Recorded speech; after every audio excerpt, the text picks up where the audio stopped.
제 전략을 간단하게 몇 가지 말씀드릴까 합니다. 첫 번째로 저는 여러 가지 직업을 거치다 보니까 아마 많은 사람들이 일도 대충 했을 거야, 이런 생각을 하실 겁니다. 물론 솔직하게 말씀드리면 그렇게 대충 했었던 그런 경험들도 있긴 합니다. 그런데 저는 어떤 일을 하더라도 첫 번째로 어떻게 보면 모자람에 대한 인식이 너무나 많았습니다. 그래서 내가 모자라다라는 것에 대한 인식을 하지 않으면 개선이 되지 않겠죠. 정말 모자라기 때문에 완벽하게 정말 일에 몰입하려고 노력했습니다. 정말 가장 먼저 출근해서 가장 늦게 퇴근하려고 했었고요. 특히 커리어 체인지라고 하죠. 직업 전환이 있었을 때 3개월 동안은 집중적으로 일에 몰입하려고 노력을 했었습니다. 그래서 윗사람뿐만 아니라 아랫사람이든 동료든 누구에든 간에 정말 열심히 어떤 것도 가리지 않고 정말 고개를 숙여서 배우려고 노력을 했었습니다. 반드시 제가 3개월 안에 이 분야의 전문가가 되겠다, 이런 목표를 가졌었고요. 그래서 1년 이내에는 그 분야의 0.1% 안에 있는 전문가로 도약하겠다라는 이런 다짐을 했었답니다. 그런 노력 덕분에 제가 이제는 전문가라는 소리까지 듣게 되었습니다.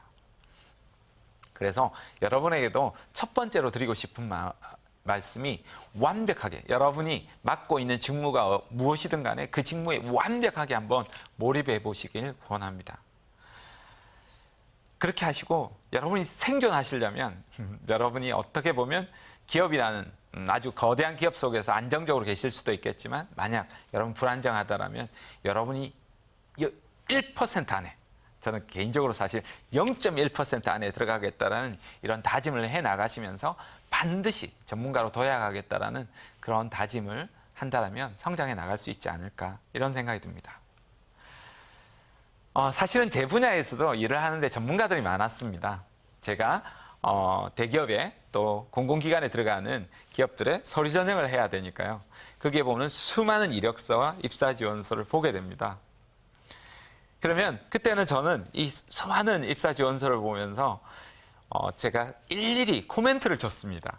이력서 이렇게 쓰시면 안 됩니다. 자기소개서는 이렇게 쓰세요. 요건 잘못 쓰셨네요. 이런 코멘트를 줬습니다. 여러분이 입사 지원하면서 누군가에게 잘못됐다라는 이런 코멘트 받아보신 적 있으신가요? 아마 없으실 겁니다.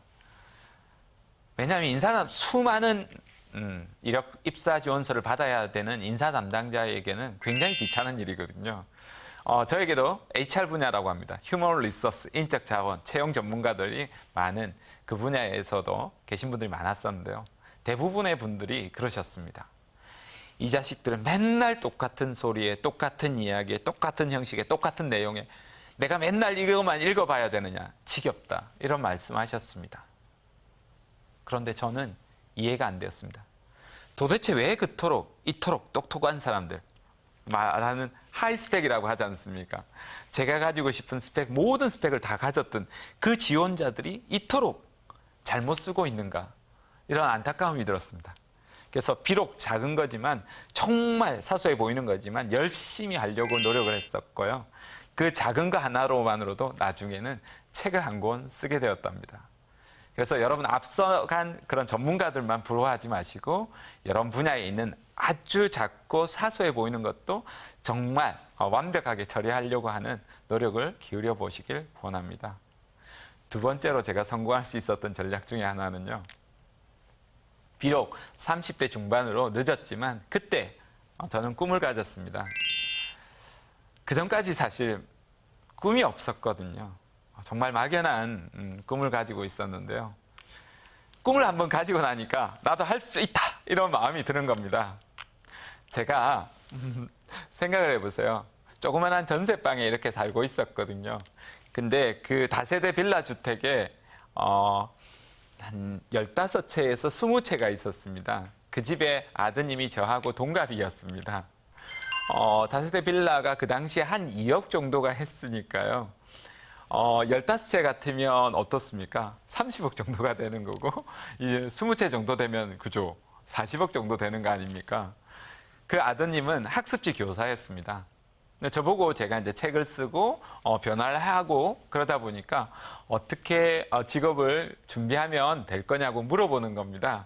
제가 그랬죠. 꿈을 가져야 합니다. 여러분 생각해 보세요. 웃기지 않으세요?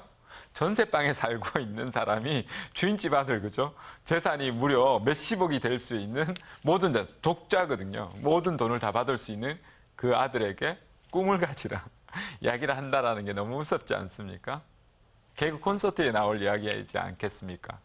그런데 저는 정말 자신 있었습니다. 반드시 해낼 수 있겠다라는, 지금 당장에는 보잘것 없고 단칸방에 있지만 해낼 수 있겠다라는 그런 믿음을 가졌었거든요. 그때 당시에 제가 자신의 가치를 높이고 타인의 가치를 높이고 세상의 가치를 반드시 높이겠다라는 이런 마음을 품게 되었습니다. 그때 인생 계획을 세웠던 것이, 물론 저는 사실 계획표를 보진 않았습니다. 그래서 많은 사람들은 계획을 세울 필요 없다라고 합니다. 하지만 아내와 이틀도록 밤새도록 인생 계획표를 세웠던 그 덕분에 제 삶이 굉장히 많이 바뀌었습니다. 나중에 제가 비전 관련한 책을 집필하고 나서 그때 인생 계획표가 아내가 궁금하다라고 해서 컴퓨터를 뒤적거려 보니까 있더라고요.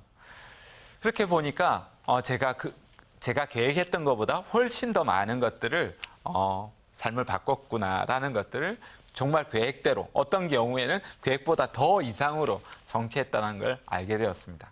그래서 여러분들도 한번 꼭 꿈을 가져보시길 권합니다. 가슴 뛰는 꿈이어야겠죠, 그죠? 그렇게 해서 저는 비전 관련한 책을 2권을 집필하게 되었고요. 그러면서 비전 코치로 또 드리머로 젊은 친구들에게 꿈을 불어넣어주는 사람으로 바뀌었답니다. 그 주인집 아드님이 나중에 전화가 왔더라고요. 한 5, 6년 후에 전화가 왔어요. 안녕하세요 하고 이렇게 전화가 온 거예요. 와, 요즘 잘 나가시더라고요. 방송에도 나오시고 언론에도 나오시고 그러시는 겁니다. 그러면서 또 이제 고민은, 집값이 여러분 아시겠지만 계속 내려온 거죠. 원래 있던 사람이 돈이 없어지면 더 불안한 거거든요. 집값은 거의 이제 반토막으로 난 상황이고, 여전히 나는 학습지 교수하고 미래는 불투명하고, 또 물어보시는 겁니다. 어떻게 하면 될까요? 제가 물어보길래, 네, 꿈을 가지시고 미래를 준비하셔야 됩니다 라고 이야기를 드렸죠. 아마 지금은 준비 잘하고 계시겠죠, 그죠? 여러분들도 미리 준비해 나가는 것이 정말 중요하겠습니다. 그렇게 제가 이제 다른 사람에게 꿈을 심어주다 보니까요, 모 설렁탕 회사의 아주 큰 회사입니다. 그게 사장님이 제 책에 전부 다 하나하나 비전을 가득 채우셔가지고 가져오셨더라고요. 강연회장에서. 그래서 그 사장님 사무실에도 이렇게 직원들의 비전을 다 적어놨더라고요. 해서 제가 그 회사에 한번 방문을 하러 갔습니다. 방문을 하러 갔더니 정말 그 사장님실에 사장님의 비전뿐만 아니라 직원들의 비전이 가득 차 있는 겁니다. 사장실에. 그래서 저도 깜짝 놀랐습니다. 비전을 가지고 있는 것뿐만 아니라 중요한 것이 정말 비전을 이렇게 일일이 기록하고, 그죠? 알려나가는 것들이 정말 중요하다라는 그런 새삼스러운 것들을 느끼게 되었답니다. 여러분들도 꼭 한번 비전을 기록해 보시기 바랍니다.